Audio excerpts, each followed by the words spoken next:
কদিনের জন্য ঘুরতে এসেছি, এবার তো শুধু খাবো দাবো আর ঘুমাবো। ভালোই খেলাম, এবার একটু ঘুমিয়ে পড়ি।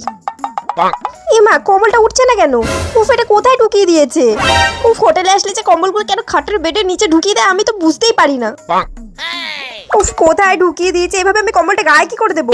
উফ, এই জন্য না আমার এই হোটেলের কম্বলগুলো একদম পছন্দ হয় না। ধুর। টিভি দেখবো, কিন্তু টিভির রিমোটটা কোথায়? উফ, এই হোটেলে দাদাগুলো যে টিভির রিমোটটা কোথায় রেখে কে জানে, কিছুই খুঁজে পাওয়া যায় না। একটু টিভি দেখবো, টিভির রিমোটটাও খুঁজে পাচ্ছি না। ধুর ছাতা। হাতটা একটু ধুয়ে নি। বাবা, গরম জল তো। তো বুঝতেই পারিনি কোনটা গরম কোনটা ঠান্ডা। শাওয়ারটা আবার কোনটা দিয়ে চলবে কিছুই তো বুঝতে পারছি না। বাবা, আমি তো পুরো ভিজে গেলাম। ওকে, কোনটা দিয়ে বন্ধ করবো? এই হোটেলের কলগুলো যে কি করে রাখে কে জানে। যেটা সুইচ আবার কল চালু হয়ে গেল।